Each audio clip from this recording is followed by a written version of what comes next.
सवेरे ही सवेरे उठते हैं, चाय और कॉफी पीते हैं विदेशी कंपनियों।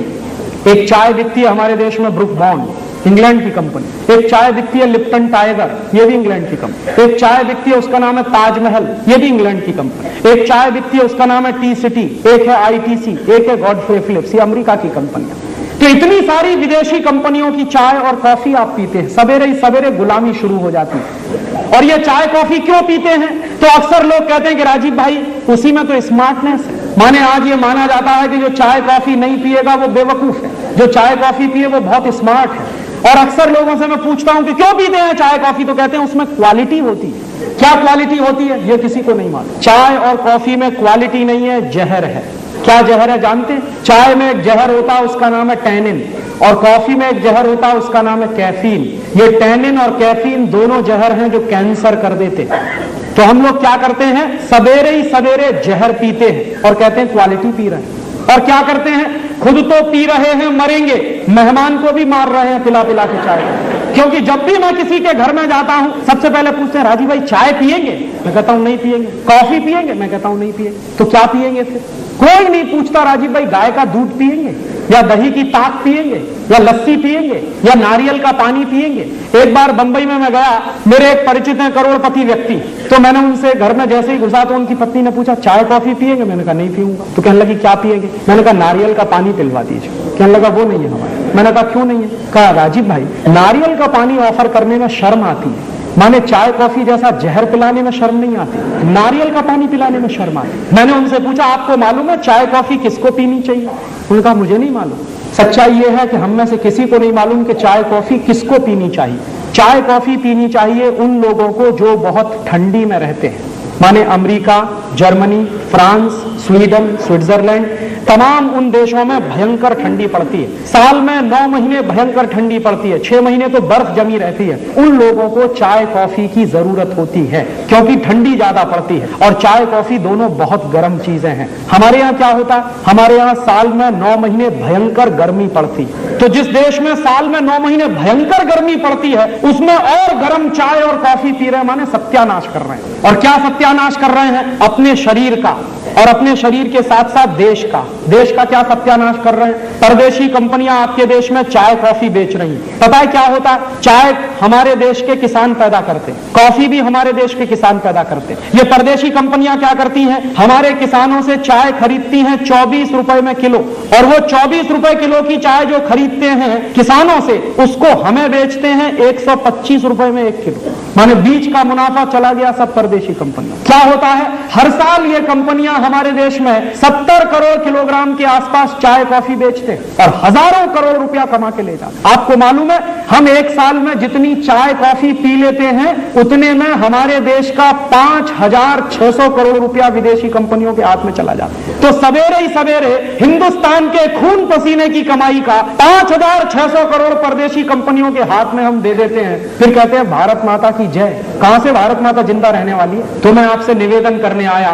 कि ये चाय कॉफी की अंग्रेजियत छोड़िए। तो आप पूछेंगे क्या पिए? हिंदुस्तानी बनिए, गाय का दूध पीजिए। गाय के दूध से बढ़िया दूसरी कोई चीज नहीं है पीने के लिए। तो आप पूछेंगे क्यों? अगर आप 5,600 करोड़ रुपए की चाय कॉफी पी रहे हैं, इतने ही पैसे का अगर गाय का दूध बिकना शुरू हो जाए इस देश में तो कम से कम 1 करोड़ गाय पालनी पड़ेगी, और 1 करोड़ गाय अगर पालनी पड़ेगी तो 25 लाख गोपालक चाहिए, क्योंकि 4 गाय एक आदमी देख सकता। तो 25 लाख गोपालक अगर चाहिए तो 25 लाख लोगों को रोजगार मिल सकता है उतने ही पैसे में जितने में हम चाय कॉफी पीकर हिंदुस्तान की बर्बादी कर रहे हैं। तो आप अपने शरीर को बर्बादी से बचा सकते हैं और हिंदुस्तान के 25 लाख लोगों को रोजगार दे सकते हैं 5,600 करोड़ का अगर गाय का दूध पीना शुरू करें। और एक दूसरी बात कि अगर 1 करोड़ गाय हम पालें और उसमें से इतना दूध पैदा हो तो हर गाय 1 साल के अंदर खड़े खड़े 25,000 रुपए का ऑर्गेनिक फर्टिलाइजर पैदा करती है। गोबर जो देती है उसमें से 25,000 रुपए का खाद बनता एक गाय से। तो हर साल हिंदुस्तान में 25,000 करोड़ रुपए का खाद पैदा होगा। ये 25,000 करोड़ रुपए का खाद आपके देश के किसानों के काम में आएगा, और उस खाद से जो गेहूं पैदा होगा, चावल चना पैदा होगा, उसका टेस्ट आप भूल गए हैं क्योंकि केमिकल फर्टिलाइजर भर भर के आपने खेत का नाश कर दिया।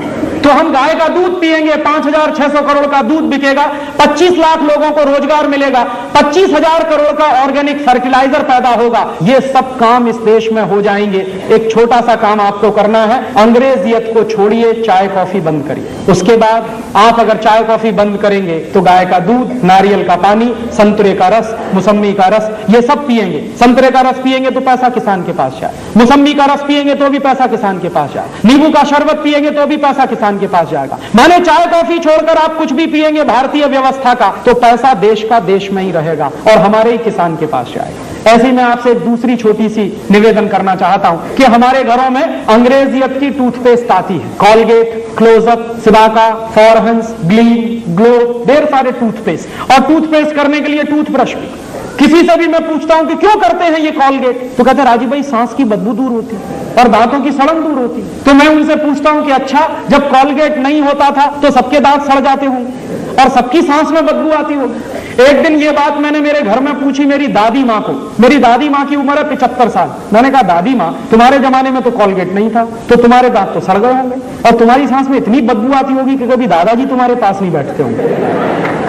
तो उसने कहा कि बेवकूफ, मेरे दांत अभी तुझसे ज्यादा अच्छे। तो मैंने पूछा क्यों, तो उसने बताया कि नीम का दातुन करती है, बबूल का दातुन करती है। माने अगर दांत बचाने हैं तो नीम का दातुन करिए, बबूल का दातुन, और दांत सड़ाने हैं तो करिए कॉलगेट, क्लोजअप, सिबाका, फॉरहंस, और एक दिन में 10-10 बार करिए। जितनी बार ब्रश रगड़ेंगे उतनी जल्दी दांत खोखले हो जाएंगे। ये आप मुझसे लिखवा कर ले लीजिए।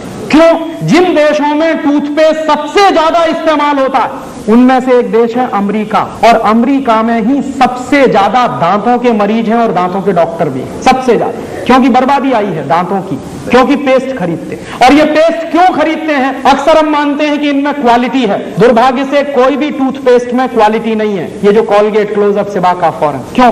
क्योंकि ये कॉलगेट बनाने वाली कंपनी, पेप्सोडेंट बनाने वाली कंपनियां कभी नहीं बताती हैं आपको कि ये टूथपेस्ट बनता कैसे। कोई कंपनी अपने डिब्बे पे नहीं लिखती कि ये टूथपेस्ट कैसे बनाया। और ये भी जान लीजिए, किसी भी कंपनी के टूथपेस्ट को आईएसआई मार्क नहीं है। कॉलगेट को आईएसआई मार्क नहीं, पेप्सोडेंट को आईएसआई मार्क नहीं, क्लोजअप को आईएसआई मार्क नहीं। क्यों? क्योंकि ये बहुत ही रद्दी किस्म के टूथपेस्ट हैं। क्यों है ये रद्दी? ये कॉलगेट, क्लोजअप, सिबाका जैसे टूथपेस्ट बनते हैं मरे हुए जानवरों के हड्डियों के चूरे से। अंग्रेजी में हम कहते हैं डाई कैल्शियम फॉस्फेट। ये डाई कैल्शियम फॉस्फेट क्या है? मरे हुए जानवरों के हड्डियों का चूरा। और हम क्या करते हैं? रोज सवेरे ही सवेरे उठ के मरे हुए जानवरों का हड्डियों का चूरा अपने अपने मुंह से रगड़ते हैं और फिर कहते हैं सांस की बदबू दूर हो रही है। बदबू दूर हो रही है कि बदबू आ रही है? और ऊपर से क्या कर रहे हैं? ये मरे हुए जानवरों का हड्डियों का चूरा जो है, उससे भी ज्यादा खतरनाक एक दूसरी चीज है टूथपेस्ट में, उसको कहते हैं सोडियम लॉरेल सल्फेट। इसको अगर दूसरी भाषा में कहूं तो सिंथेटिक डिटर्जेंट, और तीसरी भाषा में कहूं तो वो चीज जिससे बनता है सर्फ और रिन। माने जिस चीज से कपड़ा धोने का साबुन बनता है वही चीज डाली जाती है टूथपेस्ट में। क्यों डालते हैं? झाग बनाने के लिए। हमारे यहां कुछ ऐसे बेवकूफ हैं जो मानते हैं कि जितना ज्यादा झाग बने उतना ही अच्छा टूथपेस्ट। तो उनसे मैं कहता हूं कि रिन से दांत साफ करिए, उसमें सबसे ज्यादा झाग बनता। ये बेवकूफी है। और एक तीसरी और खतरनाक चीज है टूथपेस्ट में, सिंथेटिक डिटर्जेंट के अलावा एक तीसरी खतरनाक चीज है, उसको कहते हैं फ्लोराइड। ये फ्लोराइड वो जहर है जिससे फ्लोरोसिस नाम की बीमारी होती है। तो हमारे देश में टूथपेस्ट बिक रहे हैं जिनमें मिलाया हुआ है फ्लोराइड जैसा जहर, जिनमें मिलाया हुआ है सिंथेटिक डिटर्जेंट जो बनते हैं मरे हुए जानवरों के हड्डियों के चूरे से। अब आप बताइए कि इन चीजों में क्वालिटी है क्या? ये सब चीजें बहुत ही रद्दी चीजें हैं। तब आप पूछेंगे कि फिर क्वालिटी कहां है? बेस्ट क्वालिटी है नीम का दातुन, बबूल का दातुन। जानते हैं क्यों? नीम एक ऐसा पेड़ है जो 24 घंटे ऑक्सीजन देता। हमारी प्रकृति में 3-4 ऐसे पेड़ हैं जो 24 घंटे ऑक्सीजन देते। तुलसी, नीम, पीपल और बड़। तुलसी को घर के आंगन में क्यों लगाते हैं? क्योंकि ऑक्सीजन मिलता। नीम को घर के दरवाजे पे क्यों लगाते हैं? क्योंकि ऑक्सीजन मिलता। उस नीम के दातुन में है ऑक्सीजन, और आपको सबसे ज्यादा जरूरत है ऑक्सीजन की। हमें हमेशा जरूरत है ऑक्सीजन की। तो आप नीम का दातुन करते हैं तो आपको मिलता है ऑक्सीजन। और उससे भी बढ़िया एक दूसरा काम होता, जितनी देर आप नीम का दातुन चबाएंगे उतनी देर आपके मुंह में लार बनेगी, सलीवा बनेगा। और जितना ज्यादा सलाइवा बनेगा उतना ही अच्छा आपका डाइजेस्टिव सिस्टम रहेगा। और जितना अच्छा आपका डाइजेस्टिव सिस्टम रहेगा उतना ही बीमारियां आपसे दूर रहेंगी, क्योंकि 90% बीमारियां पेट की गड़बड़ी से होती। पेट की गड़बड़ी को दुरुस्त रखने में नीम के दातुन से बढ़िया दूसरी कोई चीज नहीं। तो आप नीम का दातुन करिए, बबूल का दातुन करिए, बेस्ट क्वालिटी आपको मिलेगी। आपको शायद मालूम नहीं है, अमेरिका में, जर्मनी में इस समय कैंसर की सबसे अच्छी दवा नीम से बनती है, लेकिन अमेरिका में नीम नहीं है, होता ही नहीं है वहां, जर्मनी में भी नहीं होता। तो कहां से जाता है? हिंदुस्तान से जाता है। यहां से जाता है नीम, उसमें से निकालते हैं नीम का तेल, उससे बनाते हैं दवाएं, और वो दवाएं पता है अमेरिका में किस भाव में बिकती है? नीम से बनाई हुई अमेरिका में कैंसर की एक गोली 980 रुपए की है इस समय। और अमेरिका की वो कंपनी क्या सोचती है कि उनके देश में तो नीम होता नहीं, तो हिंदुस्तान में नीम होता है, तो उसने क्या किया? नीम पर पेटेंट करवा लिया, और नीम पर पेटेंट करवा के वो इंतजार कर रहे हैं कि कब हिंदुस्तान में कोई ऐसी सरकार आए जो अमेरिका के उस पेटेंट को हिंदुस्तान में भी मान्यता दे, तो हमारा सारा नीम उनके कब्जे में चला जाए। आपको मालूम नहीं है, बेस्ट क्वालिटी हमारे पास है। और ये मालूम क्यों नहीं है? जब से घर में इडियट बॉक्स आया है, जिसको आप टेलीविजन कहते हैं, उसको मैं इडियट बॉक्स कहता हूं, वो कभी जाहिरात नहीं देता नीम के दातुन की। कॉलगेट की जाहिरात रोज आती है, दिन में 50 बार आती है, 100 बार आती है, लेकिन नीम के दातुन की कभी नहीं आती। जिसमें बेस्ट क्वालिटी है वही कभी नहीं बताता। और हमने भी क्या किया है कि हमारे देश में हजारों साल से ये नीम का दातुन होता आया, आज हमने मान लिया कि वो बेवकूफी है। अब स्मार्टनेस किसमें है? जानवरों की हड्डियों का चूरा रगड़ने में स्मार्टनेस, और बेस्ट क्वालिटी नीम का दातुन करने में बेवकूफी लगती है। इसलिए आप करिए नीम का दातुन, बबूल का दातुन। एक बार मैं ऐसा लेक्चर दे रहा था बंबई में, एक विद्यार्थी ने कहा, राजीव भाई आपकी बात समझ में आई, हम सब नीम का दातुन करेंगे, तो आप बताइए कि हिंदुस्तान का नीम तो खत्म हो जाएगा, क्योंकि 96 करोड़ लोग हैं इस देश में, सब नीम का दातुन तोड़ेंगे तो ये तो खलास हो जाएगा। तो मैंने उसको जो जवाब दिया वही आपको कह रहा हूं कि नीम खत्म नहीं होगा अगर हम एक छोटा सा काम और करें। आजकल क्या होता है, हमारे बच्चों के जन्म दिवस आते हैं तो हम क्या करते हैं, कहीं से केक खरीद लाते हैं, फिर मोमबत्ती खरीद लाते हैं, केक के चारों तरफ मोमबत्ती लगाते हैं, पहले दिया सलाई से उसको जलाते हैं, फिर फूंक मार मार के बुझाते हैं।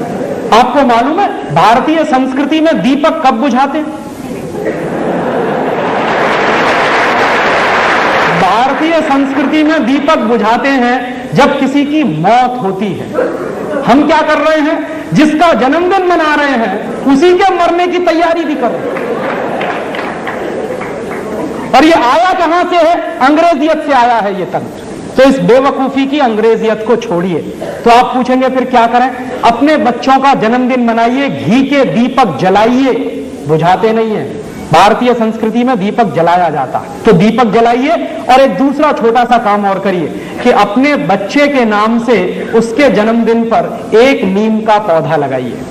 तो आपके अगर मान लीजिए एक बच्चा है और उसके 50 जन्मदिन आए, भगवान से मैं तो कहता हूं कि 100 आए, लेकिन अगर 50 भी जन्मदिन आए तो वो 50 नीम के पेड़ लगाएगा। और हिंदुस्तान में 96 करोड़ की आबादी है, हर साल 96 करोड़ नीम के पौधे लगेंगे। और आपको मालूम नहीं है, एक नीम का पेड़ अगर 10 साल तक खड़ा रहे, उसको कोई काटे नहीं, तो 15 लाख रुपए की ऑक्सीजन देता।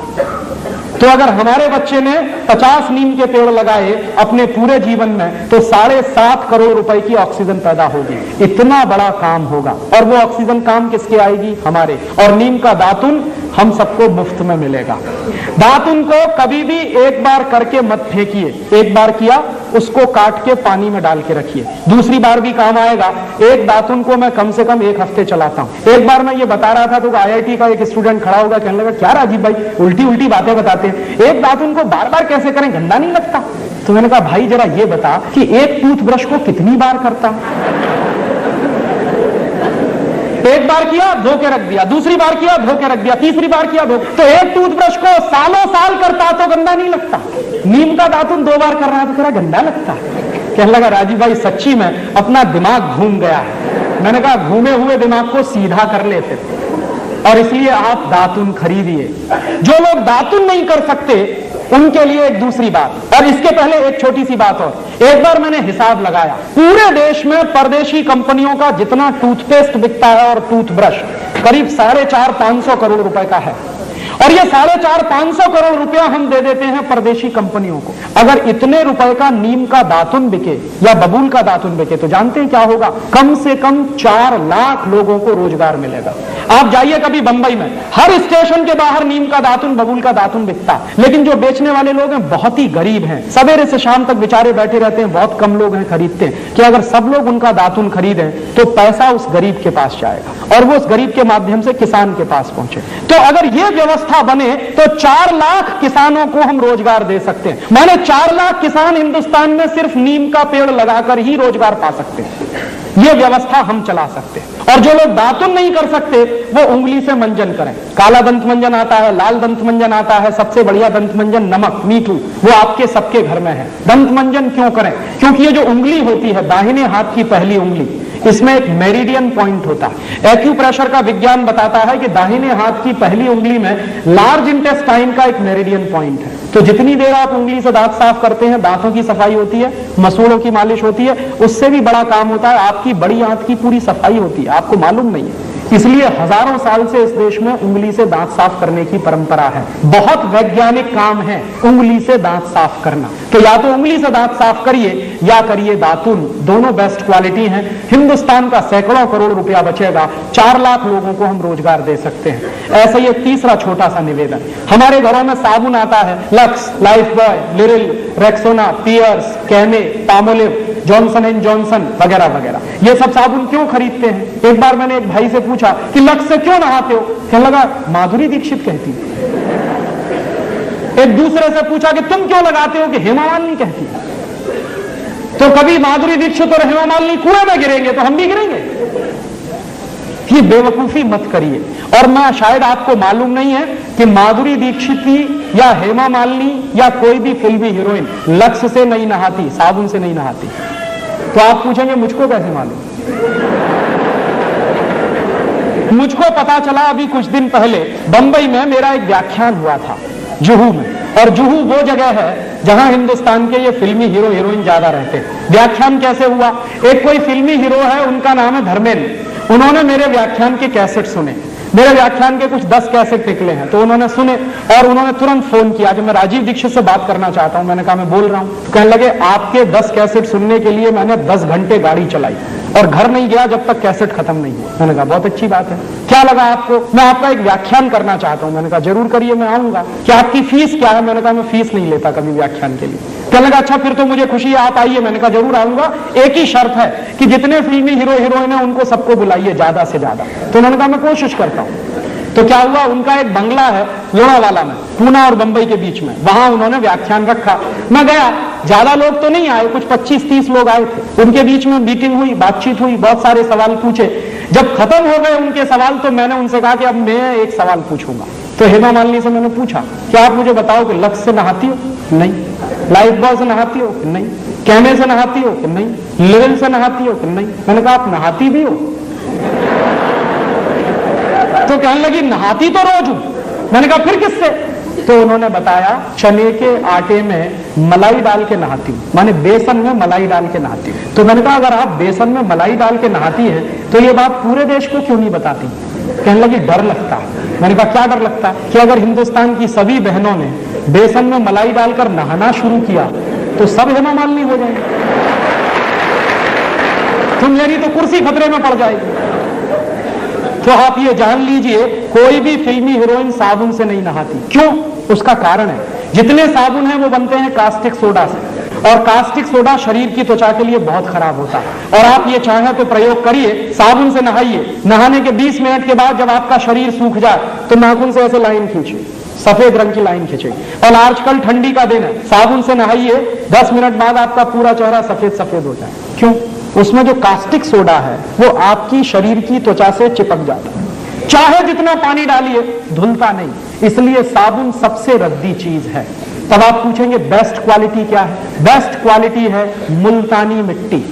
मिलती है अभी भी इस देश में, खरीद लाइए बाजार से। क्या करें उसका? मुल्तानी मिट्टी को दही में डाल दीजिए रात को, या दही की ताक में डाल दीजिए, सवेरे तक एकदम मुलायम हो जाएगी। उसको पेस्ट बनाइए, शरीर पर ऐसे ही लगाइए जैसे साबुन लगाते हैं, और नहा लीजिए गर्म पानी से, एकदम फ्रेश हो जाएंगे। दूसरा तरीका, चने का आटा माने बेसन, उसमें मलाई मिलाइए, पेस्ट बनाइए, उसको रगड़िए और उससे नहाइए। तीसरा तरीका, आप जो है अपने घर में ले आइए मसूर की दाल का आटा, मसूर की दाल होती है उसको पिसवाइए, उसका आटा बनता है, उसमें शहद मिलाइए, मध मिलाइए और उसका पेस्ट बना के उससे शरीर को लगाइए और गर्म पानी से नहाइए, आपकी स्किन एकदम सॉफ्ट हो जाएगी। चौथा तरीका, मुल्तानी मिट्टी लीजिए, अरीठा का पाउडर लीजिए, शिकाकाई पाउडर लीजिए, तीनों को बराबर बराबर मात्रा में मिलाइए, डिब्बे में बंद करके रखिए, 1 साल तक इसका कुछ नहीं बिगड़ता। नहाने के 20 मिनट पहले 1 चम्मच पाउडर 1 गिलास पानी में डाल दीजिए और उस पानी से पहले सिर के बाल धो लीजिए, आपके बाल टूटना बंद हो जाएंगे। और फिर उसी पानी से शरीर से नहा लीजिए, आप कोई साबुन लगाने की कभी जरूरत ही महसूस नहीं होगी। और आपको मैं बताऊं, सबसे अच्छा आपके यहां अकोला में गाय के गोबर से एक साबुन बनता, और गाय के गोबर से जो साबुन बनता है, पिछली बार मैं आया था यहां से खरीद के ले गया था और मैंने मेरे सब दोस्तों को बांटा, मैं भी नहाता हूं। मैं आपको सच बताऊं कि उस साबुन से नहाने के 10 मिनट के बाद शरीर में से खुशबू निकलती। फिर एक दिन मैंने पुराने कुछ ग्रंथ खोजे तो मुझे पता चला कि हिंदुस्तान में जब यज्ञ किया जाता था तो किसी भी राजा को यज्ञ करने से पहले गोबर से स्नान करना जरूरी होता था। भगवान राम ने भी यही किया था।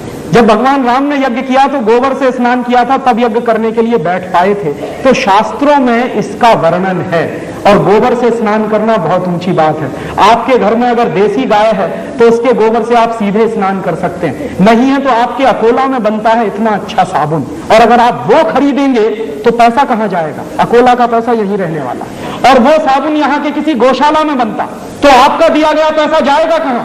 गौशाला में जाने वाला। उस गौशाला को चलाने वाले कुछ भाइयों को रोजगार मिलेगा। और मेरी तो कल्पना है कि ऐसी गौशालाएं गांव गांव गली गली घर घर में खुल जाए और उनमें से ये गोबर निकलेगा, साबुन भी बनेगा, दूध बनेगा, घी निकलेगा, क्या क्या नहीं होगा। पूरे हिंदुस्तान की अर्थव्यवस्था बदल सकती है। तो आप ये फालतू के साबुन खरीदना बंद करिए, मुल्तानी मिट्टी से नहाइए, अरीठा, शिकाकाई, मुल्तानी मिट्टी के पाउडर से नहाइए, या फिर चने के आटे से नहाइए, या फिर आपके गांव में जो गोरस का गोबर से साबुन बनता है उससे नहाइए। हिंदुस्तान का हर साल हम सैकड़ों करोड़ रुपया बचा सकते हैं। ये मेरा आपसे एक छोटा सा निवेदन है। और ऐसे ही एक निवेदन और है कि कभी भी अपने घर में फेयर एंड लवली मत लाइए, क्योंकि ये फेयर एंड लवली के बारे में कहते हैं गोरेपन की क्रीम। अब आप मुझे बताइए कि अगर फेयर एंड लवली लगा के सब गोरे हो जाते तो दक्षिण भारत में तो कोई काला नहीं होना। आप एक नहीं 100 फेयर एंड लवली लगाइए, आप जैसे हैं वैसे ही रहने वाले हैं। भगवान ने जैसा बनाया है हम बहुत अच्छे हैं। इस फालतू के चक्कर में मत पड़िए। क्यों? क्योंकि ये सुंदर बनने का टेंशन दुनिया का सबसे बड़ा टेंशन है। और आप एक चीज और जान लीजिए, सुंदर लोगों को याद नहीं किया जाता। पानी बेचा नहीं जाता, लेकिन यहां परदेशी कंपनियां 12 रुपए लीटर का पानी बेचती। माने गाय का दूध मिलता है 10 रुपए लीटर, पानी मिलता है 12 रुपए लीटर।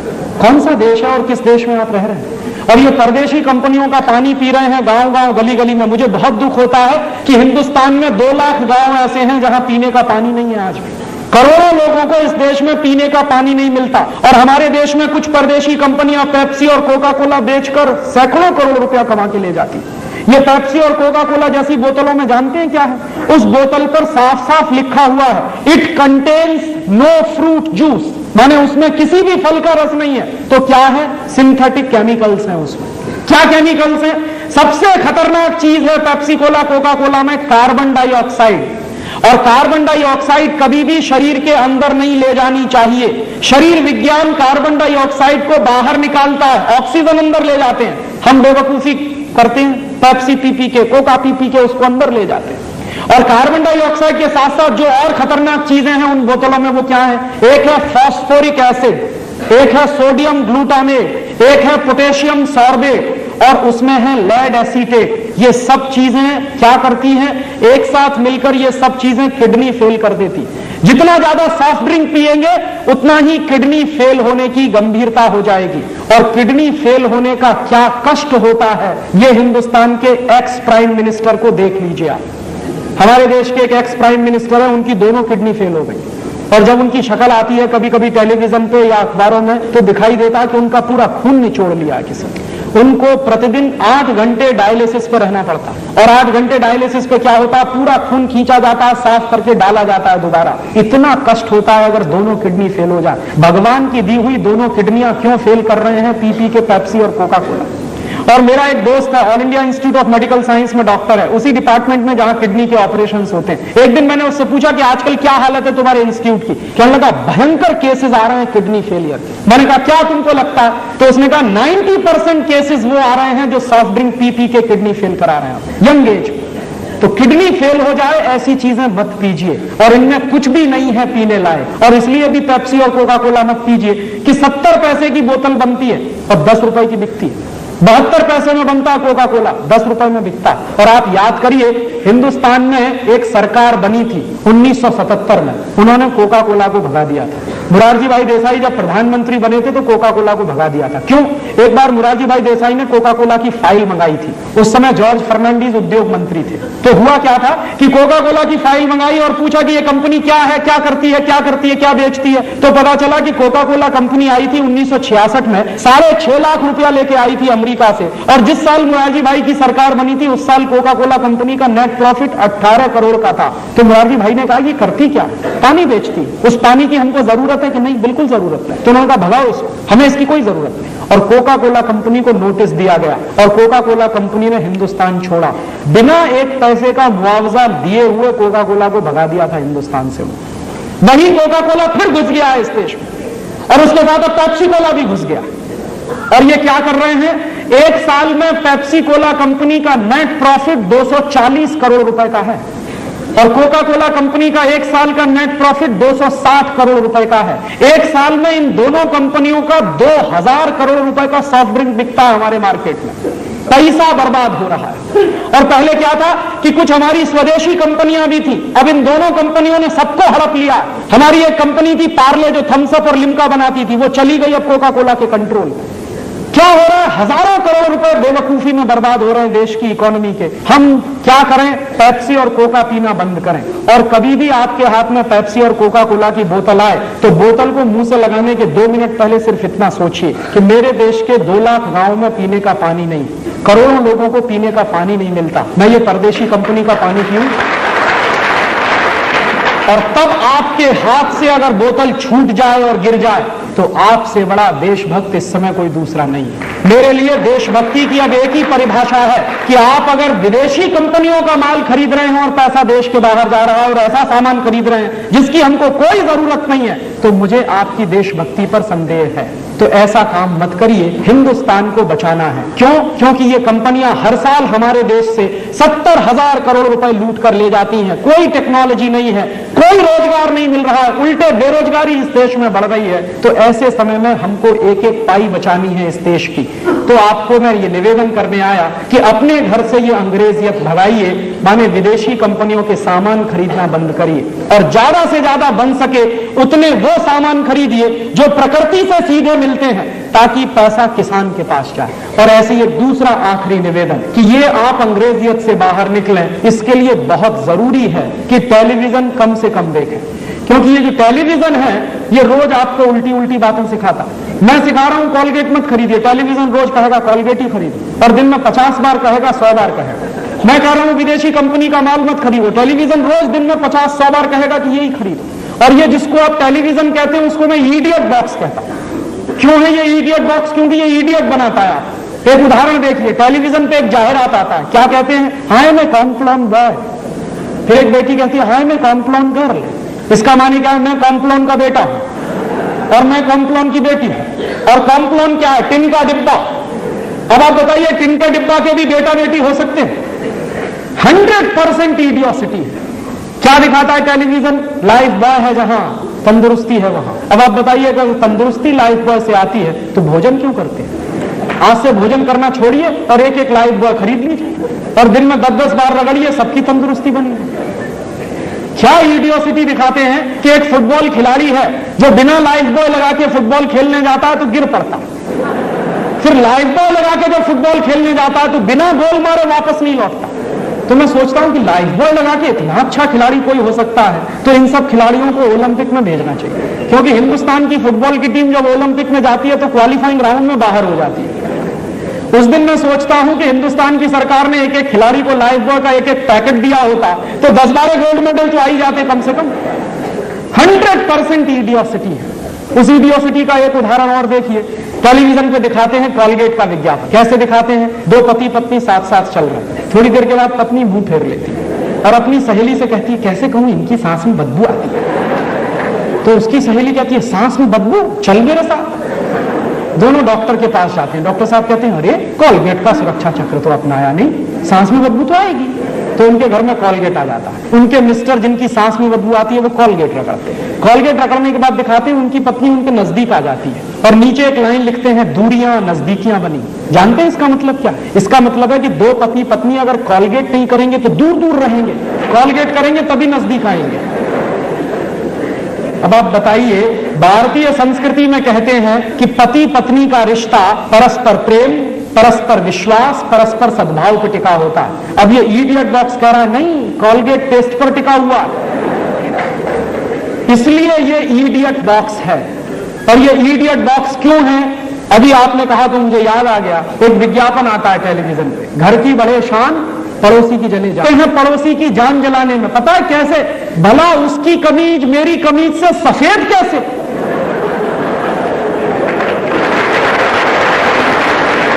हमारी पूरी जिंदगी इसी में घनचक्कर हो गई कि भला उसकी कमीज मेरी कमीज से सफेद कैसे? गया हो गया बंटाधार भारतीय संस्कृति। इसलिए मैं कहता हूं कि ये टेलीविजन देखना कम से कम करिए। और इसलिए भी कि ये जो टेलीविजन है ये हमारे देश में ना सिर्फ इडियोसिटी फैला रहा है, बल्कि भारत सरकार ने जब से ये GTV, CNN, ATN, star TV, prime star, prime sports, तमाम विदेशी कंपनियों को खुली छूट दे दी है हिंदुस्तान में, वो दिखा क्या रहे हैं? आपके बच्चों को वो सब दिखा रहे हैं जो नहीं देखना चाहिए। आपके बच्चे बैठते हैं ATN पर, रात दिन गाने सुनते हैं। क्या गाने सुनाते हैं? चोली के पीछे क्या है? चीज बड़ी है मस्त मस्त। अब आप बताइए कि आपका 3 साल का बच्चा, 4 साल की बेटी, 5 साल के बच्चे रोज रोज ऐसे ही गाने सुने और रोज रोज ऐसी ही चीजें देखें, तो जरा सोचिए कि वो क्या बनेंगे। क्योंकि दुनिया भर के वैज्ञानिक एक ही बात कहते हैं कि बच्चे जो देखते हैं, जो सुनते हैं, वही करते हैं। फिर तो रात दिन आपके बच्चे अगर ऐसे ही गंदे गंदे गीत सुनेंगे, ऐसे ही गंदे गंदे सीरियल देखेंगे, जरा बताइए तो सही कि टेलीविजन के सीरियल्स कैसे हैं? कोई कहता है कि एक सीरियल आता है शांति, कोई कहता है आता है स्वाभिमान, कोई कहता है आता है बनेगी अपनी बात। इन सब में क्या दिखाते हैं? हर एक सीरियल में एक ही थीम है, एक्स्ट्रा मैरिटल रिलेशंस। क्या दिखा रहे हैं शांति में? शादी के पहले बच्चे पैदा हो गए और शादी क्या कर रहे हैं? एक बार एक से, दूसरे बार दूसरे से, तीसरे बार तीसरे से, चौथी बार चौथे से, माने ऐसे बदलते हैं जैसे कमीज बदलते हैं। ये यूरोप में तो हो सकता है, हिंदुस्तान में ये नहीं चलता। और आपके बच्चे अगर यही सब देखेंगे, कभी कभी तो मैं डर पैदा करता हूं। आप जरा सोचिए कि हम 5 में जो कुछ दिखाया जाता है और जिस तरह के बच्चे हैं, देख देख कर अगर हम 5 आपके बच्चे भी वैसे ही हो गए तो आप सिर पीटेंगे एक दिन अपना। क्यों? जानते हैं क्यों? उसका एक कारण है। ये जो बच्चे होते हैं, ये जब सीखते हैं किसी चीज को तो उसकी एक खास तरह की प्रक्रिया होती है। क्या होती है? बच्चों को सबसे ज्यादा सीख अगर देनी हो तो उनको अच्छी अच्छी कहानियां सुनानी चाहिए। कहानियों का बच्चों के मन पर जो असर होता है वो पूरी जिंदगी रहता है। आप सवेरे सवेरे उठते हैं, चाय और कॉफी पीते हैं विदेशी कंपनियों। एक चाय दिखती है हमारे देश में ब्रुक बॉन्ड, इंग्लैंड की कंपनी। एक चाय दिखती है लिप्टन टाइगर, ये भी इंग्लैंड की कंपनी। एक चाय दिखती है उसका नाम है ताजमहल, ये भी इंग्लैंड की कंपनी। एक चाय दिखती है उसका नाम है टी सिटी, एक है ITC, एक है गॉडफ्रे फिलिप्स, ये अमेरिका की कंपनियां।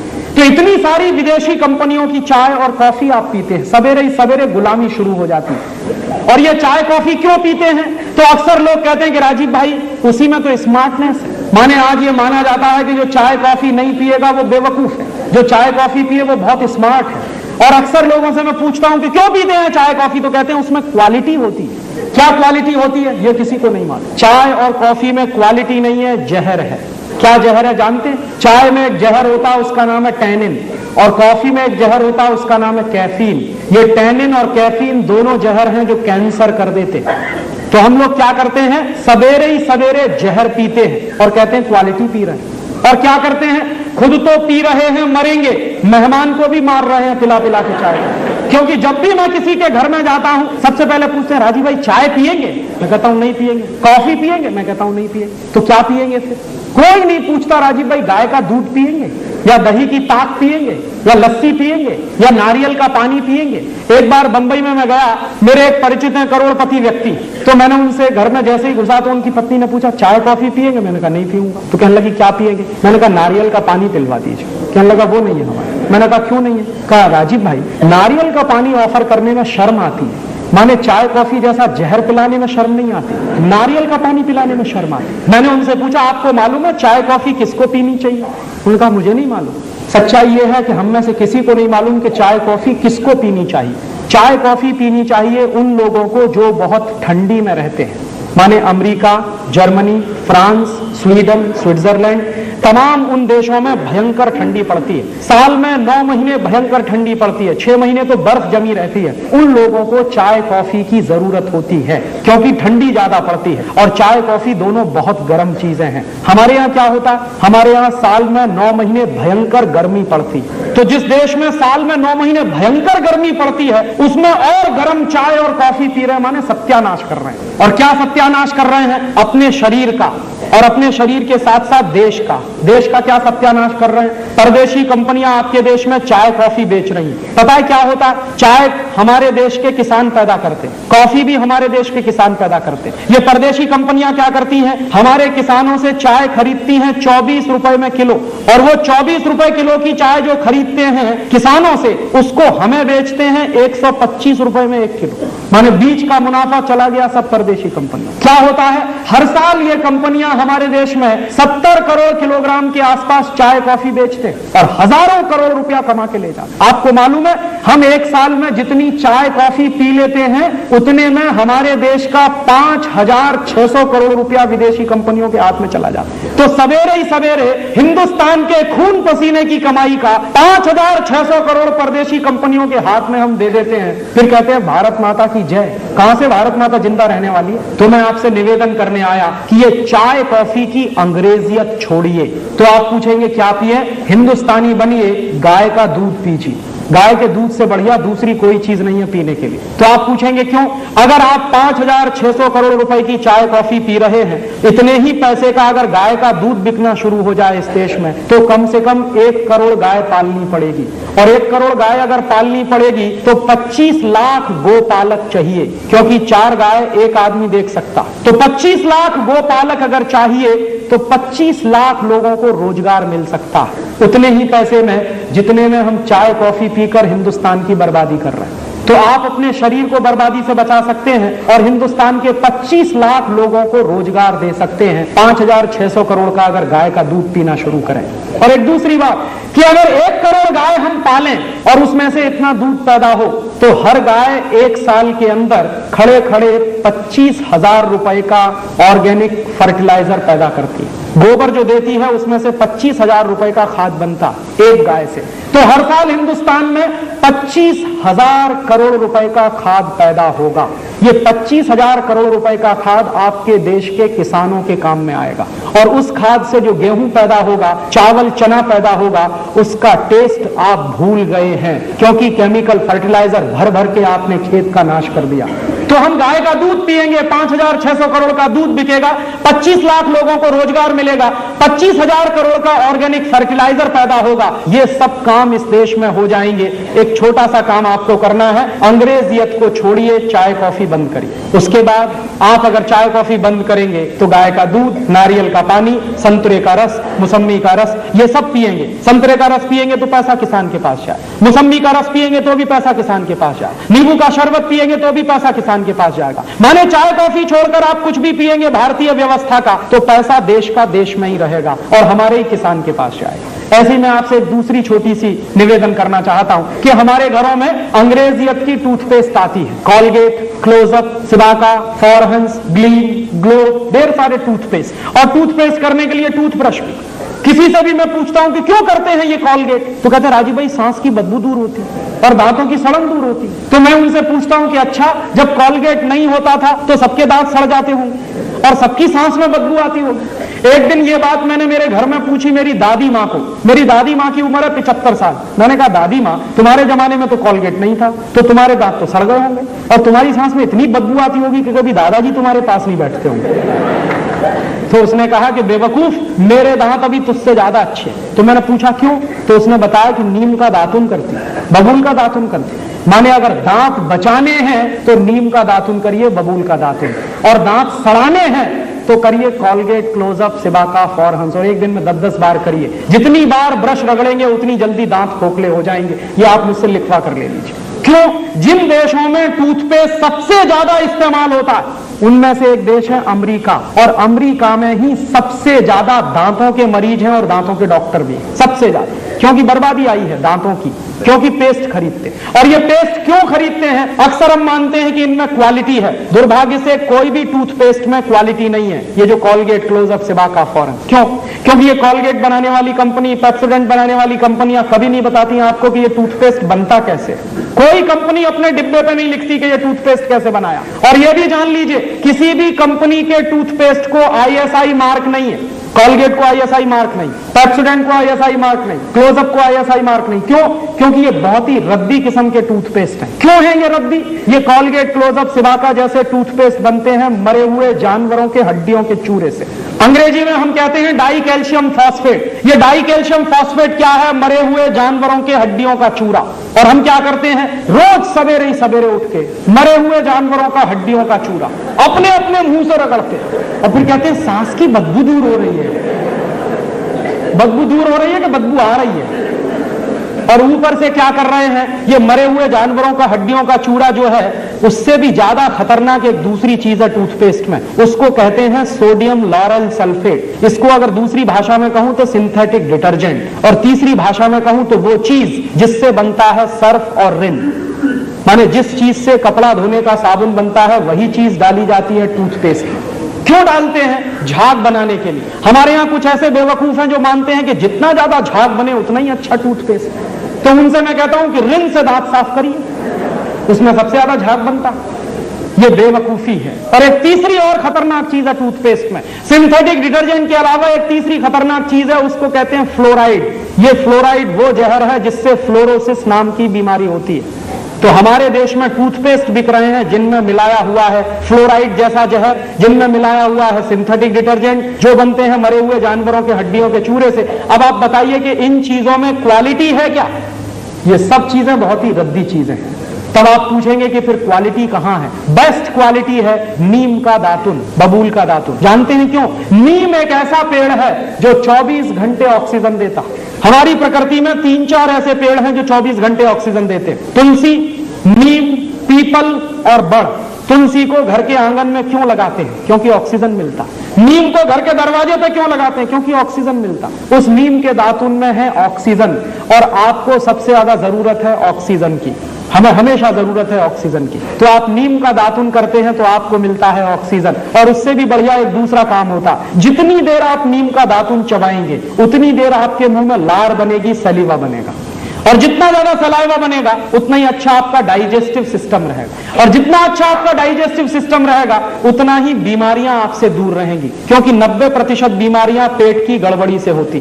पेट की गड़बड़ी को दुरुस्त रखने में नीम के दातुन से बढ़िया दूसरी कोई चीज नहीं। तो आप नीम का दातुन करिए, बबूल का दातुन करिए, बेस्ट क्वालिटी आपको मिलेगी। आपको शायद मालूम नहीं है, अमेरिका में, जर्मनी में इस समय कैंसर की सबसे अच्छी दवा नीम से बनती है।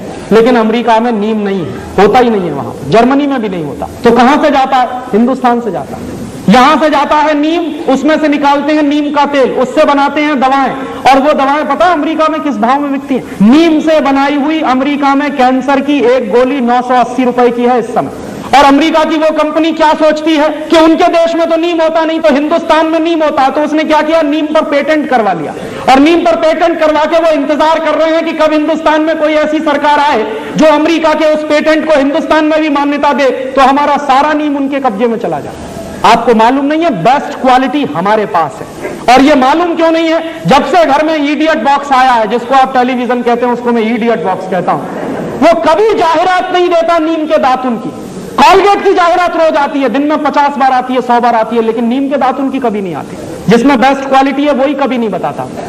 और हमने भी क्या किया है कि हमारे देश में हजारों साल से ये नीम का दातुन होता आया, आज हमने मान लिया कि वो बेवकूफी है। अब स्मार्टनेस किसमें है? जानवरों की हड्डियों का चूरा रगड़ने में स्मार्टनेस, और बेस्ट क्वालिटी नीम का दातुन करने में बेवकूफी लगती है। इसलिए आप करिए नीम का दातुन, बबूल का दातुन। एक बार मैं ऐसा लेक्चर दे रहा था बंबई में, एक विद्यार्थी ने कहा राजीव भाई आपकी बात समझ में आई, हम सब नीम का दातुन करेंगे, तो आप बताइए कि हिंदुस्तान का नीम तो खत्म हो जाएगा, क्योंकि 96 करोड़ लोग हैं इस देश में, सब नीम का दातुन तोड़ेंगे तो ये तो खलास हो जाएगा। तो मैंने उसको जो जवाब दिया वही आपको कह रहा हूं कि नीम खत्म नहीं होगा अगर हम एक छोटा सा काम और करें। आजकल क्या होता है, हमारे बच्चों के जन्म दिवस आते हैं तो हम क्या करते हैं, कहीं से केक खरीद लाते हैं, फिर मोमबत्ती खरीद लाते हैं, केक के चारों तरफ मोमबत्ती लगाते हैं, पहले दिया सलाई से उसको जलाते हैं, फिर फूंक मार मार के बुझाते हैं।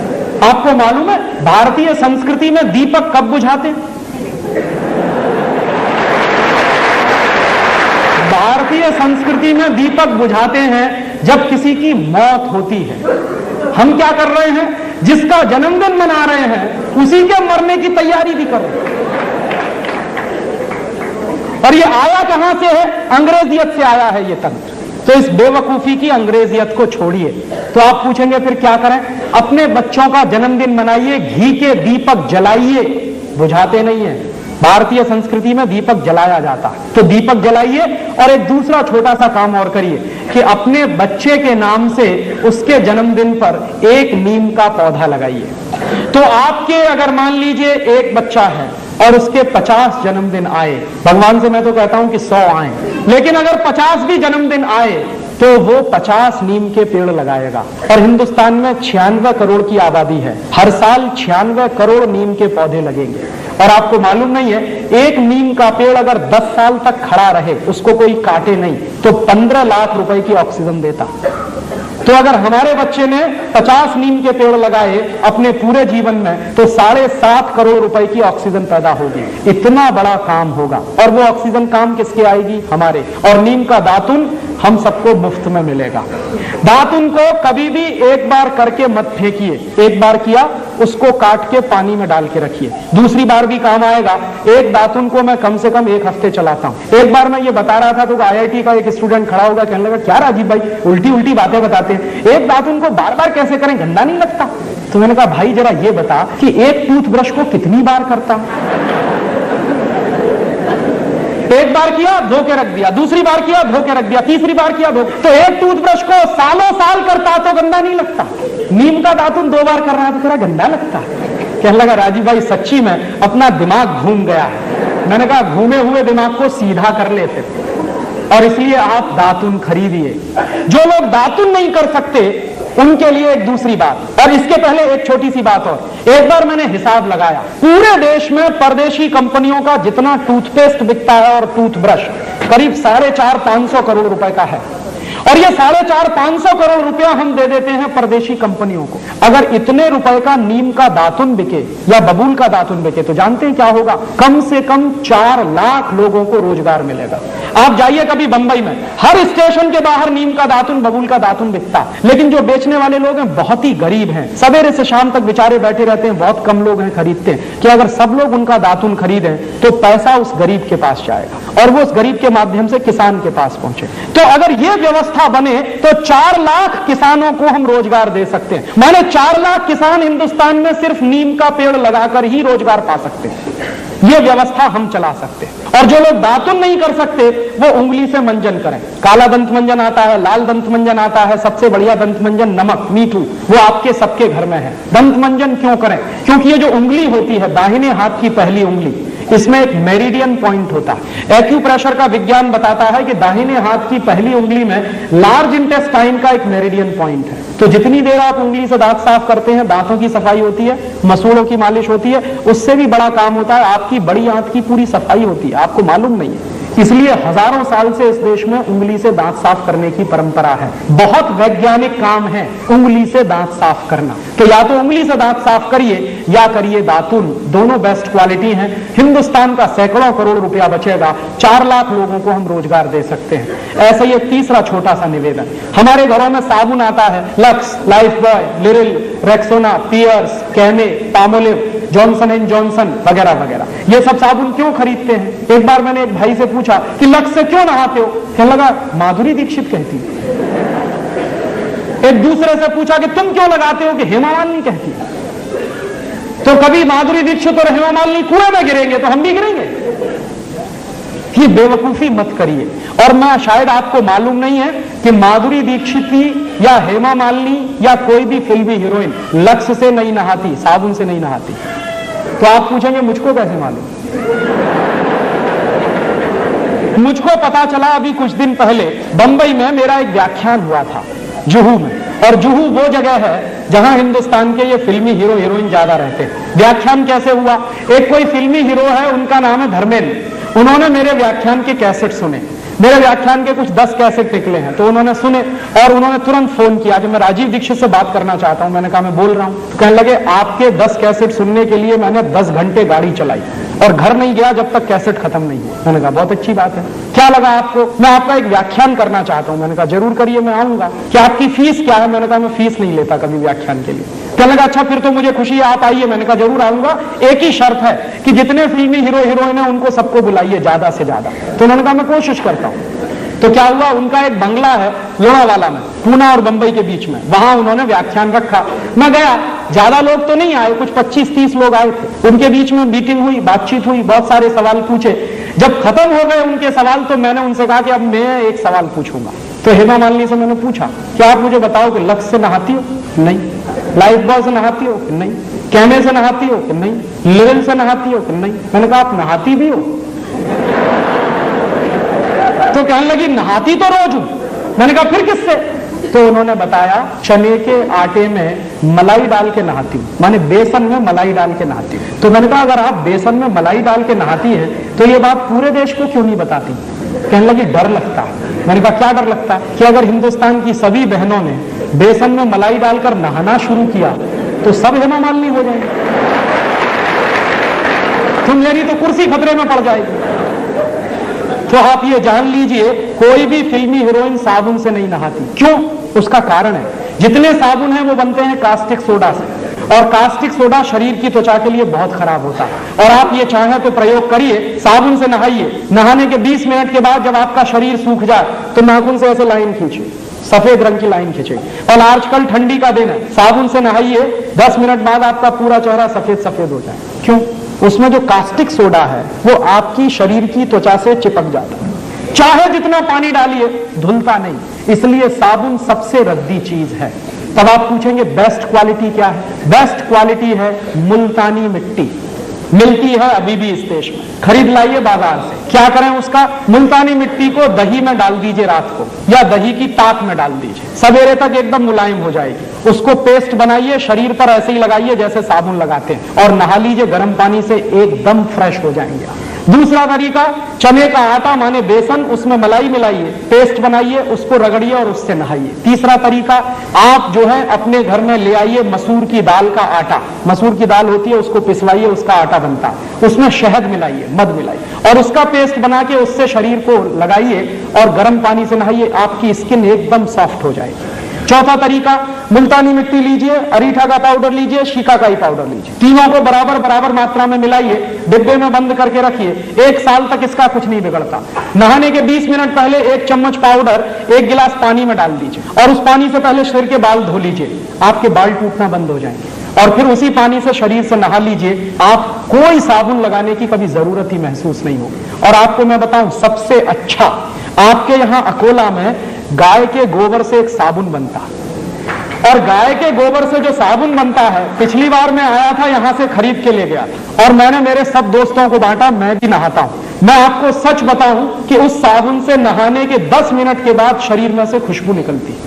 फिर एक दिन मैंने पुराने कुछ ग्रंथ खोजे तो मुझे पता चला कि हिंदुस्तान में जब यज्ञ किया जाता था तो किसी भी राजा को यज्ञ करने से पहले गोबर से स्नान करना जरूरी होता था। भगवान राम ने भी यही किया था। जब भगवान राम ने यज्ञ किया तो गोबर से स्नान किया था, तब यज्ञ करने के लिए बैठ पाए थे। तो शास्त्रों में इसका वर्णन है और गोबर से स्नान करना बहुत ऊंची बात है। आपके घर में अगर देसी गाय है तो उसके गोबर से आप सीधे स्नान कर सकते हैं, नहीं है तो आपके अकोला में बनता है इतना अच्छा साबुन, और अगर आप वो खरीदेंगे तो पैसा कहां जाएगा? अकोला का पैसा यही रहने वाला। और वो साबुन यहाँ के किसी गौशाला में बनता तो आपका दिया गया पैसा जाएगा कहां? गौशाला में जाने वाला। उस गौशाला को चलाने वाले कुछ भाइयों को रोजगार मिलेगा। और मेरी तो कल्पना है कि ऐसी गौशालाएं गांव गांव गली गली घर घर में खुल जाए और उनमें से ये गोबर निकलेगा, साबुन भी बनेगा, दूध बनेगा, घी निकलेगा, क्या क्या नहीं होगा। पूरे हिंदुस्तान की अर्थव्यवस्था बदल सकती है। तो आप ये फालतू के साबुन खरीदना बंद करिए, मुल्तानी मिट्टी से नहाइए, अरीठा, शिकाकाई, मुल्तानी मिट्टी के पाउडर से नहाइए, या फिर चने के आटे से नहाइए, या फिर आपके गांव में जो गोरस का गोबर से साबुन बनता है उससे नहाइए। हिंदुस्तान का हर साल हम सैकड़ों करोड़ रुपया बचा सकते हैं। ये मेरा आपसे एक छोटा सा निवेदन। और ऐसे ही एक निवेदन और है कि कभी भी अपने घर में फेयर एंड लवली मत लाइए, क्योंकि ये फेयर एंड लवली के बारे में कहते हैं गोरेपन की क्रीम। अब आप मुझे बताइए कि अगर फेयर एंड लवली लगा के सब गोरे हो जाते तो दक्षिण भारत में तो कोई काला नहीं होगा। आप एक नहीं 100 फेयर एंड लवली लगाइए, आप जैसे हैं वैसे ही रहने वाले हैं। भगवान ने जैसा बनाया है हम बहुत अच्छे हैं। इस फालतू के चक्कर में मत पड़िए। क्यों? क्योंकि ये सुंदर बनने का टेंशन दुनिया का सबसे बड़ा टेंशन है। और आप एक चीज और जान लीजिए, सुंदर लोगों को याद नहीं किया जाता, जो लोग देश और समाज के लिए काम करते हैं उनको याद किया जाता। और भारत में तो शरीर की सुंदरता नहीं, आत्मा की सुंदरता देखी जाती है। ये शरीर आज है, कल नहीं रहेगा। सबको जाना है, सबको बूढ़ा होना है। आज आप सुंदर हैं, कल नहीं रहने वाले हैं। शरीर के चक्कर में फंस गए तो जीवन बेकार हो जाएगा। भारत का अध्यात्म यही कहता है। इसलिए आत्मा को सुंदर बनाइए, अच्छे काम करिए, आप खुद ब खुद सुंदर होते चले जाएंगे। तो सुंदर बनने के लिए कॉस्मेटिक्स की जरूरत नहीं है, सुंदरता तो कर्म से आती है। इसलिए घर में ये कॉस्मेटिक्स लाना बंद करिए, हजारों करोड़ रुपया बचेगा। और ऐसी एक दो छोटी छोटी बातें और कि हमारे देश में कुछ विदेशी कंपनियों ने पानी बेचना शुरू कर दिया। Pepsi Cola, Coca Cola, Thums Up, Limca, Citra. आपको मालूम है भारतीय संस्कृति में पानी बेचा नहीं जाता, लेकिन यहां परदेशी कंपनियां 12 रुपए लीटर का पानी बेचती। माने गाय का दूध मिलता है 10 रुपए लीटर, पानी मिलता है 12 रुपए लीटर। कौन सा देश है और किस देश में आप रह रहे हैं? और ये परदेशी कंपनियों का पानी पी रहे हैं गांव गांव, गली गली में। मुझे बहुत दुख होता है कि हिंदुस्तान में 2 लाख गांव ऐसे हैं जहां पीने का पानी नहीं है। आज भी करोड़ों लोगों को इस देश में पीने का पानी नहीं मिलता, और हमारे देश में कुछ परदेशी कंपनियां पेप्सी और कोका कोला बेचकर सैकड़ों करोड़ रुपया कमा के ले जाती। ये पेप्सी और कोका कोला जैसी बोतलों में जानते हैं क्या है? उस बोतल पर साफ साफ लिखा हुआ है, it contains no fruit juice, माने उसमें किसी भी फल का रस नहीं है। तो क्या है? सिंथेटिक केमिकल्स हैं उसमें। क्या केमिकल्स हैं? सबसे खतरनाक चीज है पेप्सी कोला कोका कोला में कार्बन डाइऑक्साइड। और कार्बन डाइऑक्साइड कभी भी शरीर के अंदर नहीं ले जानी चाहिए। शरीर विज्ञान कार्बन डाइऑक्साइड को बाहर निकालता है, ऑक्सीजन अंदर ले जाते हैं। हम बेवकूफी करते हैं, पेप्सी पी पी के, कोका पी पी के उसको अंदर ले जाते हैं। और कार्बन डाइऑक्साइड के साथ साथ जो और खतरनाक चीजें हैं उन बोतलों में, वो क्या है? एक है फॉस्फोरिक एसिड, एक है सोडियम ग्लूटामेट, एक है पोटेशियम सॉर्बेट, और उसमें है लेड एसीटेट। ये सब चीजें क्या करती हैं? एक साथ मिलकर ये सब चीजें किडनी फेल कर देती। जितना ज्यादा सॉफ्ट ड्रिंक पिएंगे उतना ही किडनी फेल होने की गंभीरता हो जाएगी। और किडनी फेल होने का क्या कष्ट होता है, ये हिंदुस्तान के एक्स प्राइम मिनिस्टर को देख लीजिए आप। हमारे देश के एक एक्स प्राइम मिनिस्टर है, उनकी दोनों किडनी फेल हो गई। और जब उनकी शक्ल आती है कभी कभी टेलीविजन पे या अखबारों में, तो दिखाई देता है कि उनका पूरा खून निचोड़ लिया है किसी। उनको प्रतिदिन 8 घंटे डायलिसिस पर रहना पड़ता है। और 8 घंटे डायलिसिस पे क्या होता है? पूरा खून खींचा जाता है, साफ करके डाला जाता है दोबारा। इतना कष्ट होता है अगर दोनों किडनी फेल हो जाए। भगवान की दी हुई दोनों किडनियां क्यों फेल कर रहे हैं? पी पी के पेप्सी और कोका कोला। और मेरा एक दोस्त है, all India institute of medical science में डॉक्टर है, उसी डिपार्टमेंट में जहां किडनी के ऑपरेशंस होते हैं। एक दिन मैंने उससे पूछा कि आजकल क्या हालत है तुम्हारे इंस्टीट्यूट की? कहने लगा भयंकर केसेस आ रहे हैं किडनी फेलियर के। मैंने कहा क्या तुमको लगता है? तो उसने कहा 90% केसेस वो आ रहे हैं जो सॉफ्ट ड्रिंक पी पी के किडनी फेल करा रहे हैं यंग एज। तो किडनी फेल हो जाए ऐसी चीजें मत पीजिए, और इनमें कुछ भी नहीं है पीने लायक। और इसलिए भी पेप्सी और कोका कोला मत पीजिए कि 70 पैसे की बोतल बनती है और 10 रुपए की बिकती है। 72 पैसे में बनता है कोका कोला, 10 रुपए में बिकता है। और आप याद करिए, हिंदुस्तान में एक सरकार बनी थी 1977 में, उन्होंने कोका कोला को भगा दिया था। मुरारजी भाई देसाई जब प्रधानमंत्री बने थे तो कोका कोला को भगा दिया था। क्यों? एक बार मुरारजी भाई देसाई ने कोका कोला की फाइल मंगाई थी। उस समय जॉर्ज फर्नांडीज उद्योग मंत्री थे। तो हुआ क्या था कि कोका कोला की फाइल मंगाई और पूछा कि ये कंपनी क्या है, क्या करती है, क्या करती है, क्या बेचती है। तो पता चला कि कोका कोला कंपनी आई थी 1966 में, 6.5 लाख रुपया लेके आई थी अमरीका अमेरिका से। और जिस साल मोरारजी भाई की सरकार बनी थी उस साल कोका कोला कंपनी का नेट प्रॉफिट 18 करोड़ का था। तो मोरारजी भाई ने कहा ये करती क्या, पानी बेचती, उस पानी की हमको जरूरत है कि नहीं, बिल्कुल जरूरत है। तो उन्होंने कहा भगाओ उसको, हमें इसकी कोई जरूरत नहीं। और कोका कोला कंपनी को नोटिस दिया गया और कोका कोला कंपनी ने हिंदुस्तान छोड़ा, बिना एक पैसे का मुआवजा दिए हुए कोका कोला को भगा दिया था हिंदुस्तान से। वही कोका कोला फिर घुस गया है इस देश में और उसके बाद अब पेप्सी कोला भी घुस गया। और ये क्या कर रहे हैं, एक साल में पेप्सी कोला कंपनी का नेट प्रॉफिट 240 करोड़ रुपए का है और कोका कोला कंपनी का एक साल का नेट प्रॉफिट 260 करोड़ रुपए का है।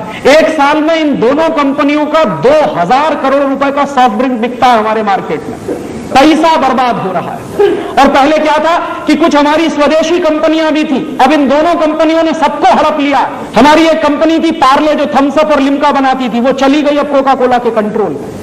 क्या हो रहा है, हजारों करोड़ रुपए बेवकूफी में बर्बाद हो रहे हैं देश की इकोनॉमी के। हम क्या करें, पेप्सी और कोका पीना बंद करें। और कभी भी आपके हाथ में पेप्सी और कोका कोला की बोतल आए तो बोतल को मुंह से लगाने के 2 मिनट पहले सिर्फ इतना सोचिए कि मेरे देश के 2 लाख गांवों में पीने का पानी नहीं, करोड़ों लोगों को पीने का पानी नहीं मिलता, मैं ये परदेशी कंपनी का पानी पीऊं। और तब आपके हाथ से अगर बोतल छूट जाए और गिर जाए तो आपसे बड़ा देशभक्त इस समय कोई दूसरा नहीं है। मेरे लिए देशभक्ति की अब एक ही परिभाषा है कि आप अगर विदेशी कंपनियों का माल खरीद रहे हैं और पैसा देश के बाहर जा रहा है और ऐसा सामान खरीद रहे हैं जिसकी हमको कोई जरूरत नहीं है, तो मुझे आपकी देशभक्ति पर संदेह है। तो ऐसा काम मत करिए, हिंदुस्तान को बचाना है। क्यों? क्योंकि ये कंपनियां हर साल हमारे देश से 70,000 करोड़ रुपए लूट कर ले जाती हैं। कोई टेक्नोलॉजी नहीं है, कोई रोजगार नहीं मिल रहा है, उल्टे बेरोजगारी इस देश में बढ़ रही है। तो ऐसे समय में हमको एक एक पाई बचानी है इस देश की। तो आपको मैं ये निवेदन करने आया कि अपने घर से ये अंग्रेजियत भगाइए, माने विदेशी कंपनियों के सामान खरीदना बंद करिए और ज्यादा से ज्यादा बन सके उतने वो सामान खरीदिए जो प्रकृति से सीधे मिलते हैं, ताकि पैसा किसान के पास जाए। और ऐसे ये दूसरा आखिरी निवेदन कि ये आप अंग्रेजियत से बाहर निकलें, इसके लिए बहुत जरूरी है कि टेलीविजन कम से कम देखें, क्योंकि ये जो टेलीविजन है ये रोज आपको उल्टी उल्टी बातें सिखाता। मैं सिखा रहा हूं कॉलगेट मत खरीदिए, टेलीविजन रोज कहेगा कॉलगेट ही खरीदो और दिन में 50 बार कहेगा, 100 बार कहेगा। मैं कह रहा हूं विदेशी कंपनी का माल मत खरीदो, टेलीविजन रोज दिन में 50-100 बार कहेगा कि यही खरीदो। और ये जिसको आप टेलीविजन कहते हैं उसको मैं इडियट बॉक्स कहता हूं। क्यों है ये इडियट बॉक्स? क्योंकि ये इडियट बनाता है। आप एक उदाहरण देखिए, टेलीविजन पे एक जाहिरात आता है, क्या कहते हैं, हाय मैं कॉम्प्लॉन बॉय। फिर एक बेटी कहती है हाय मैं कॉम्प्लॉन गर्ल। इसका मानी क्या है, मैं कॉम्प्लॉन का बेटा हूं और मैं कॉम्प्लॉन की बेटी हूं। और कॉम्प्लॉन क्या है? टिन का डिब्बा। अब आप बताइए टिन के डिब्बा के भी बेटा बेटी हो सकते हैं? 100% इडियोसिटी है। क्या दिखाता है टेलीविजन? लाइफ बॉय है जहां, तंदुरुस्ती है वहां। अब आप बताइए अगर तंदुरुस्ती लाइफ बॉय से आती है तो भोजन क्यों करते हैं? आज से भोजन करना छोड़िए और एक एक लाइफ बॉय खरीद लीजिए और दिन में 10-10 बार रगड़िए, सबकी तंदुरुस्ती बनेगी। क्या इडियोसिटी दिखाते हैं कि एक फुटबॉल खिलाड़ी है जो बिना लाइफ बॉय लगा के फुटबॉल खेलने जाता है तो गिर पड़ता है, फिर लाइफ बॉय लगा के जब फुटबॉल खेलने जाता है तो बिना गोल मारे वापस नहीं लौटता। तो मैं सोचता हूं कि लाइफ बॉय लगा के इतना अच्छा खिलाड़ी कोई हो सकता है तो इन सब खिलाड़ियों को ओलंपिक में भेजना चाहिए, क्योंकि हिंदुस्तान की फुटबॉल की टीम जब ओलंपिक में जाती है तो क्वालिफाइंग राउंड में बाहर हो जाती है। उस दिन मैं सोचता हूं कि हिंदुस्तान की सरकार ने एक एक खिलाड़ी को लाइफ बॉय का एक एक पैकेट दिया होता तो 10-12 गोल्ड मेडल तो आ ही जाते कम से कम। 100% इडियोसिटी है। उस इडियोसिटी का एक उदाहरण और देखिए, टेलीविजन पे दिखाते हैं कॉलगेट का विज्ञापन। कैसे दिखाते हैं? 2 पति पत्नी साथ साथ चल रहे हैं, थोड़ी देर के बाद पत्नी मुंह फेर लेती है और अपनी सहेली से कहती है कैसे कहूं इनकी सांस में बदबू आती है। तो उसकी सहेली कहती है सांस में बदबू, चल मेरे साथ। दोनों डॉक्टर के पास जाते हैं, डॉक्टर साहब कहते हैं अरे कॉलगेट का सुरक्षा चक्र तो अपनाया नहीं, सांस में बदबू तो आएगी। तो उनके घर में कॉलगेट आ जाता है। उनके मिस्टर जिनकी सांस में बदबू आती है वो कॉलगेट रगड़ते हैं। कॉलगेट रगड़ने के बाद दिखाते हैं उनकी पत्नी उनके नजदीक आ जाती है और नीचे एक लाइन लिखते हैं दूरियां नजदीकियां बनी। जानते हैं इसका मतलब क्या? इसका मतलब है कि 2 पति पत्नी अगर कॉलगेट नहीं करेंगे तो दूर दूर रहेंगे, कॉलगेट करेंगे तभी नजदीक आएंगे। अब आप बताइए, भारतीय संस्कृति में कहते हैं कि पति पत्नी का रिश्ता परस्पर प्रेम, परस्पर विश्वास, परस्पर सद्भाव पर टिका होता है। अब ये इडियट बॉक्स कह रहा है नहीं, कॉलगेट टेस्ट पर टिका हुआ, इसलिए ये इडियट बॉक्स है। और ये इडियट बॉक्स क्यों है? अभी आपने कहा तो मुझे याद आ गया, एक विज्ञापन आता है टेलीविजन पे, घर की बढ़े शान पड़ोसी की जले जान। हैं पड़ोसी की जान जलाने में, पता है कैसे? भला उसकी कमीज मेरी कमीज से सफेद कैसे?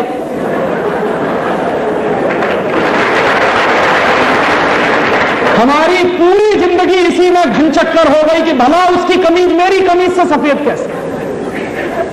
गया हो गया बंटा धार भारतीय संस्कृति। इसलिए मैं कहता हूं कि ये टेलीविजन देखना कम से कम करिए। और इसलिए भी कि ये जो टेलीविजन है ये हमारे देश में ना सिर्फ इडियोसिटी फैला रहा है, बल्कि भारत सरकार ने जब से ये GTV, CNN, ATN, star TV, prime star, prime sports, तमाम विदेशी कंपनियों को खुली छूट दे दी है हिंदुस्तान में, वो दिखा क्या रहे हैं? आपके बच्चों को वो सब दिखा रहे हैं जो नहीं देखना चाहिए। आपके बच्चे बैठते हैं ATN पर, रात दिन गाने सुनते हैं। क्या गाने सुनाते हैं? चोली के पीछे क्या है? चीज बड़ी है मस्त मस्त। अब आप बताइए कि आपका 3 साल का बच्चा, 4 साल की बेटी, 5 साल के बच्चे रोज रोज ऐसे ही गाने सुने और रोज रोज ऐसी ही चीजें देखें, तो जरा सोचिए कि वो क्या बनेंगे। क्योंकि दुनिया भर के वैज्ञानिक एक ही बात कहते हैं कि बच्चे जो देखते हैं, जो सुनते हैं, वही करते हैं। तो रात दिन आपके बच्चे अगर ऐसे ही गंदे गंदे गीत सुनेंगे, ऐसे ही गंदे गंदे सीरियल देखेंगे, जरा बताइए तो सही कि टेलीविजन के सीरियल्स कैसे हैं? कोई कहता है कि एक सीरियल आता है शांति, कोई कहता है आता है स्वाभिमान, कोई कहता है आता है बनेगी अपनी बात। इन सब में क्या दिखाते हैं? हर एक सीरियल में एक ही थीम है, एक्स्ट्रा मैरिटल रिलेशंस। क्या दिखा रहे हैं शांति में? शादी के पहले बच्चे पैदा हो गए और शादी क्या कर रहे हैं? एक बार एक से, दूसरे बार दूसरे से, तीसरे बार तीसरे से, चौथी बार चौथे से, माने ऐसे बदलते हैं जैसे कमीज बदलते हैं। ये यूरोप में तो हो सकता है, हिंदुस्तान में ये नहीं चलता। और आपके बच्चे अगर यही सब देखेंगे, कभी कभी तो मैं डर पैदा करता हूं। आप जरा सोचिए कि हम 5 में जो कुछ दिखाया जाता है और जिस तरह के बच्चे हैं, देख देख कर अगर हम 5 आपके बच्चे भी वैसे ही हो गए तो आप सिर पीटेंगे एक दिन अपना। क्यों? जानते हैं क्यों? उसका एक कारण है। ये जो बच्चे होते हैं, ये जब सीखते हैं किसी चीज को तो उसकी एक खास तरह की प्रक्रिया होती है। क्या होती है? बच्चों को सबसे ज्यादा सीख अगर देनी हो तो उनको अच्छी अच्छी कहानियां सुनानी चाहिए। कहानियों का बच्चों के मन पर जो असर होता है वो पूरी जिंदगी रहता है।